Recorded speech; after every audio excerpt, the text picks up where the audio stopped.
नमस्कार दोस्तों। भारतीय लोकतंत्र के संवैधानिक लोकतंत्र के इतिहास का काला अध्याय लिखा जा रहा है। भारत में सहिष्णुता के, भारत में सर्वजन हिताय सर्वजन सुखाय के, भारत में वसुधैव कुटुंबकम के इतिहास का काला अध्याय लिखा जा रहा है। भारत में डर का इतिहास लिखा जा रहा है। भारत में डराने का इतिहास लिखा जा रहा है और भारत में हिंसा का, भीड़ तंत्र का इतिहास लिखा जा रहा है, लोकतंत्र का नहीं। जी हां, आज यही हो रहा है। सत्ता पोषित गैंग हमले कर रहे हैं। वो हमले संवैधानिक तौर पर भी हो रहे हैं और वो हमले सार्वजनिक तौर पर भी हो रहे हैं।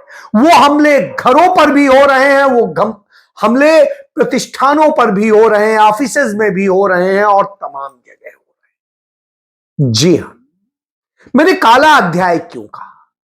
बार बार संघी भाजपाई रुदन करते हैं, छाती पीटते हैं, विधवा विलाप करते हैं। किस बात पे? कि श्रीमती इंदिरा गांधी ने आपातकाल लगाया था। जी हां, लगाया था।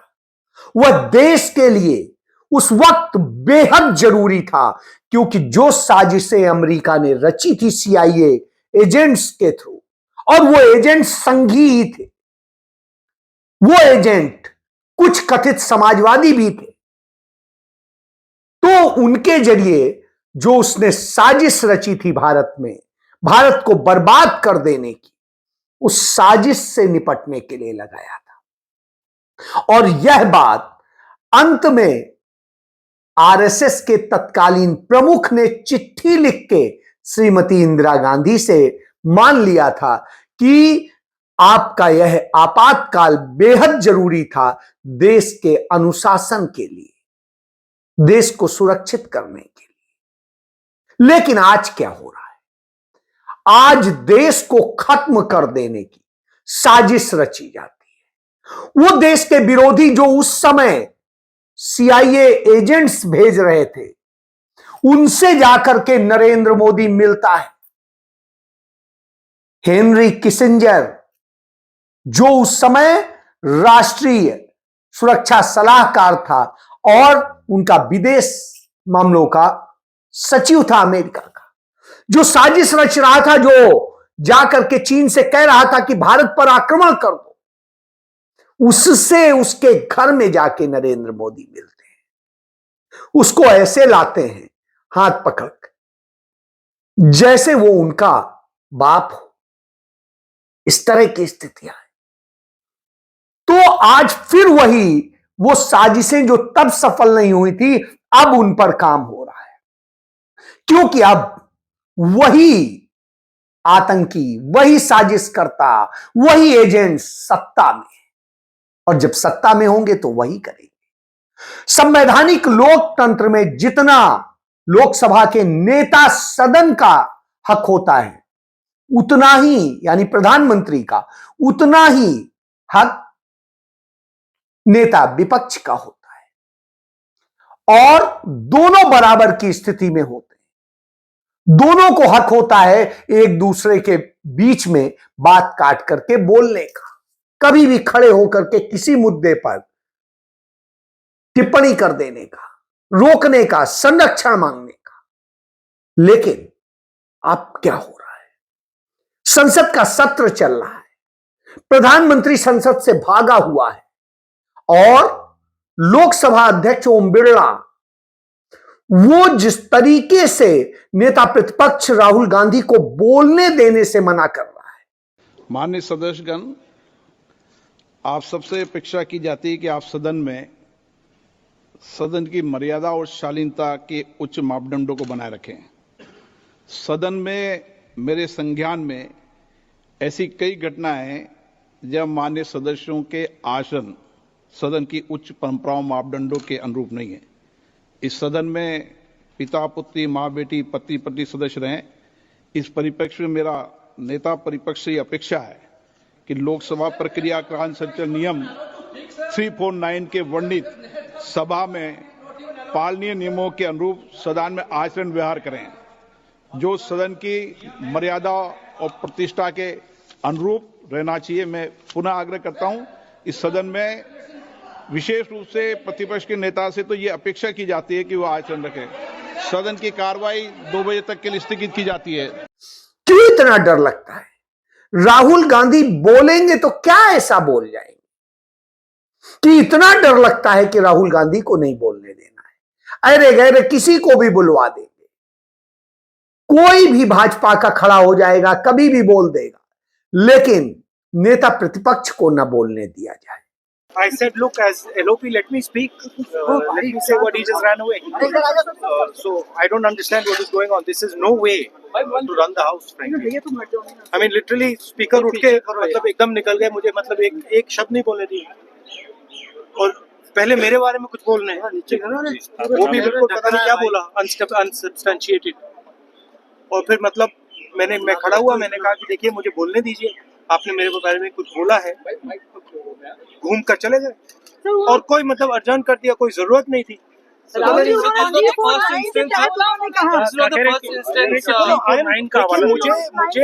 हाउस में जब भी मैं उठता हूँ, एक कन्वेंशन है, लीडर ऑफ ऑपोजिशन को बोलने दिया जाता है। भैया ये माइक मेरे मुंह में मत सॉरी पीछे करो। लीडर ऑफ ऑपोजिशन को एक कन्वेंशन है कि बोलने दिया जाता है। जब भी मैं खड़ा होता हूँ मुझे बोलने नहीं दिया जाता, ठीक है? तो पता नहीं मतलब ये किस प्रकार से हाउस चल रहा है, जो हम कहना चाहते हैं हमें कहने नहीं देते। और जब यह साजिश हो रही हो, वो कहे कि हम बोल लेंगे, तब भी ना बोलने दिया जाए, तो अब आप समझ लीजिए कौन सा लोकतंत्र बनाया जा रहा है। इस निर्लज्जता से लोकतंत्र को, संविधान को कुचला जा रहा है। खुद संविधान बदलने की साजिशें रचते रहे। यदि इस देश की जनता इन्हें 400 से के सपने से 240 पर नहीं लाती, तो इन्होंने तो संविधान बदल दिया था। ये तो इस देश की जनता को, कांग्रेस को, विपक्ष को धन्यवाद देना पड़ेगा कि उसने कम से कम इतनी लड़ाई लड़ी। तो अब ये टुकड़े टुकड़े में उसको खत्म करने का काम कर रहे हैं और उस अभियान में लगे। डेटा प्रोटेक्शन कानून ला करके किस तरीके से लोगों को डराने धमकाने का काम हो रहा है कि आवाज किसी की ना निकले, न जनता की, न किसी पत्रकार की, और न विपक्ष की। आपके पास कोई सूचना ना हो, और यदि आप सच सामने लेके आए तो आप पर 250 करोड़ रुपए से 500 करोड़ रुपए तक का जुर्माना लगा दिया जाए। सोचिए आप, इस देश की प्रति व्यक्ति आय भी महीने में 10,000 रुपए नहीं होगी, और जहां 10,000 रुपए के करीब की होगी, वहां यदि यह कहा जा रहा है तो आप समझ सकते हैं इस देश को कहां ढकेला जा रहा है। डेटा प्रोटेक्शन एक्ट लाए हैं, ये तो और भी खतरनाक है, क्योंकि इसमें ये लिखा है कि अगर आपने खोजी पत्रकारिता करके आपने किसी भ्रष्टाचार का पता लगा लिया, उसको भी अगर आप उजागर करेंगे तो उसको भी इस एक्ट का वायलेशन माना जा सकता है और सैकड़ों करोड़ का पेनल्टी लगाई जा सकती है। तो ये खोजी पत्रकारों को का मुंह बंद करने के लिए ये कानून लाया गया है। तो यह किया जा रहा है। इसके बाद दूसरी तरफ इस देश के लोगों के साथ में जिस तरीके से उन पर हमले हो रहे हैं, दूसरे काम हो रहे हैं, उनके काम के अधिकार छीने जा रहे हैं, चाहे मनरेगा हो चाहे और हो, पेमेंट्स नहीं हो रहे हैं, संसद के अंदर झूठ बोला जा रहा है, और बड़े बड़े नेताओं पे, झूठे विपक्ष के नेताओं पे आरोप लगाते हैं, और वो भाजपा के सर्वोच्च नेताओं के क्रम में होते हैं। अमित शाह ने झूठा आरोप सोनिया गांधी पर लगाया, उसको लेकर कांग्रेस पार्टी ने प्रिविलेज मोशन मूव किया। इसके पहले किरण रिजिजू और भारतीय जनता पार्टी के राष्ट्रीय अध्यक्ष जेपी नड्डा दोनों ने सदन में झूठ बोला कर्नाटक सरकार को लेकर के। कांग्रेस ने उसको लेकर भी प्रिविलेज मोशन दिया। लगातार कांग्रेस इन बातों को कर रही। कर्नाटक के अलावा तमिलनाडु के तमाम सांसदों के साथ में जिस तरीके से गलत और झूठ बयानी की गई, उसको लेके कांग्रेस के सांसद ने प्रिविलेज मोशन का दिया लोकसभा में। तो इस तरह से पूरे देश में किस तरह से विपक्ष को कुचला जाए, इसका काम हो रहा है। ऐतिहासिक तथ्यों के साथ में समाजवादी पार्टी के राज्यसभा सदस्य रामजी लाल सुमन ने, जो दलित समुदाय से आते हैं, ऐतिहासिक तथ्यों के साथ में बाबर और राणा सांगा के चरित्र का वर्णन कर दिया। और जब उन्होंने सच बता दिया तो उनके घर पर आगरा में ये हिंसक लोग हमला कर देते। वही करणी सेना के लोग। करणी सेना कौन है? वही राजपूत, वही जिन्होंने जाकर के अपनी तमाम बेटियां मुगल बादशाहों को सौंपी थी। वो जाके हमला कर देते, सच नहीं बर्दाश्त करते। जिन राजपूत राजाओं ने ही सबसे पहले हिंदुस्तान में मोहम्मद बिन कासिम को 712 एडी में आमंत्रित किया था राजा दहीर को मारने के लिए, यानी हिंदू राजा को ही खत्म करने के लिए, तब आप सोचिए। तो ये उन पर हमला करते हैं। पश्चिम बंगाल में एक मंदिर में बड़ी लंबी 300 साल की लड़ाई लड़ने के बाद में मंदिर में दलितों को पूजा करने की अनुमति मिली, दास समुदाय के लोगों को। तो वहां पर पूरे गांव ने बाइकआउट कर दिया मंदिर का। तभी राहुल गांधी जातिगत जनगणना की बात करते हैं, तभी राहुल गांधी बात करते हैं कि कैसे दलितों, पिछड़ों, आदिवासियों, अल्पसंख्यकों को एक मजबूत आधार दिया जाए, धर्म के आधार पर नहीं, बल्कि उनके पिछड़ेपन के आधार पे, उनके दलित होने के आधार पे, उनके आदिवासी होने के आधार पे। और इसकी जब वो बात करते हैं तो सरकार घबरा जाती है।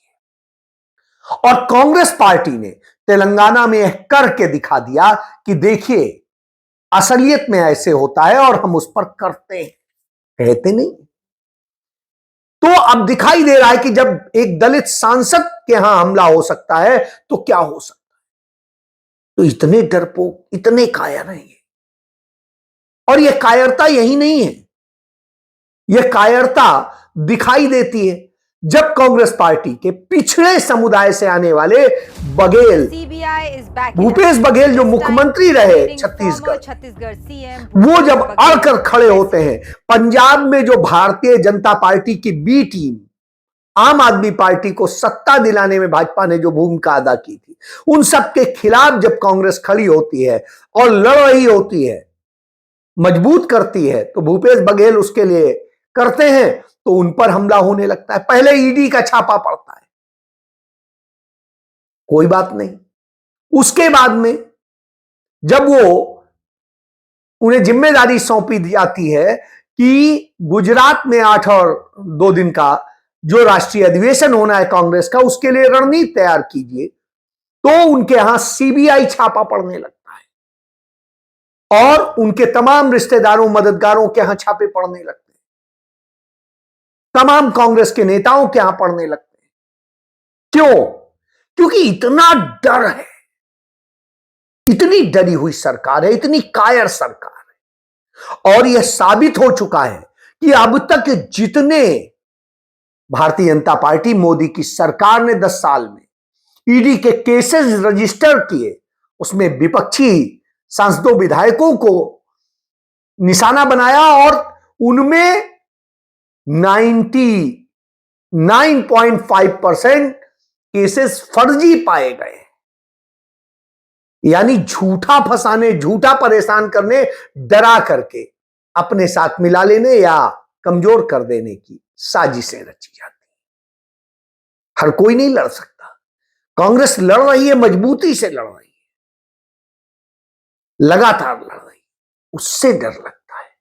जब इससे भी नहीं होता तो राहुल गांधी के खिलाफ नागरिकता को लेकर के तमाम बवाले क्रिएट किए जाते हैं। पिछले 6 साल से यह काम चल रहा है।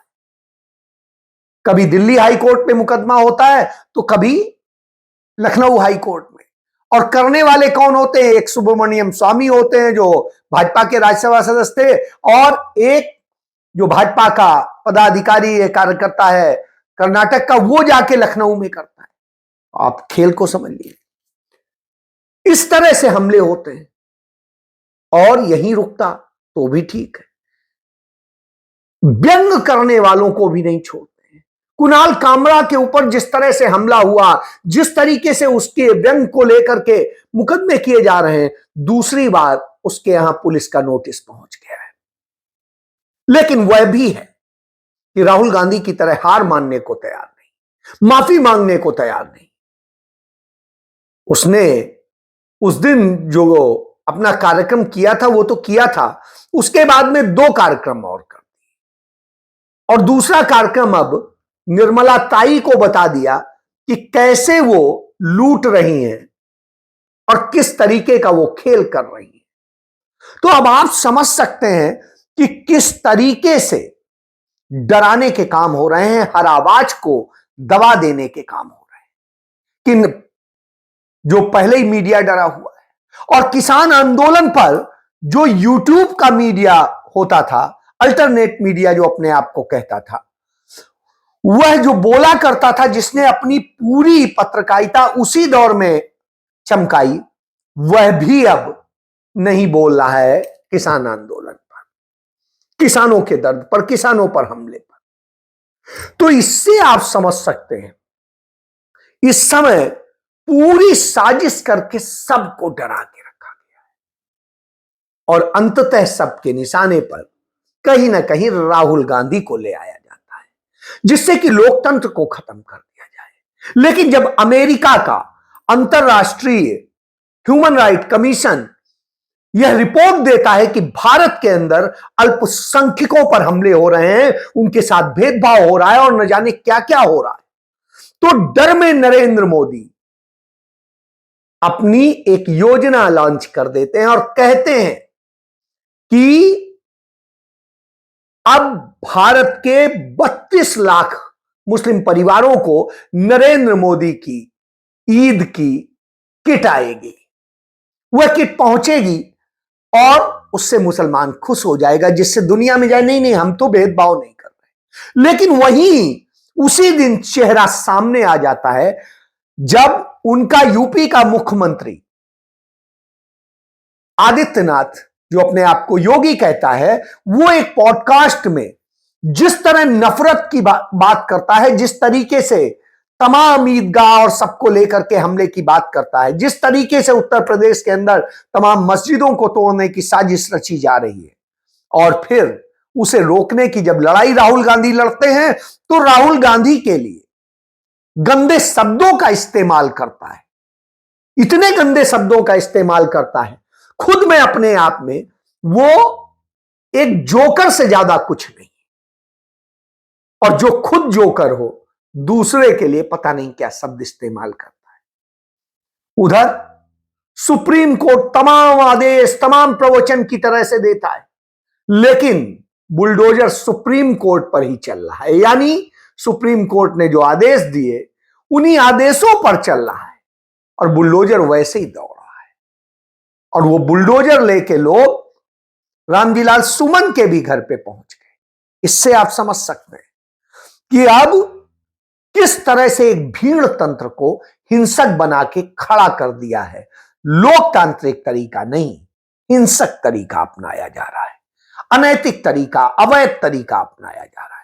यह नरेंद्र मोदी सरकार का सच जय।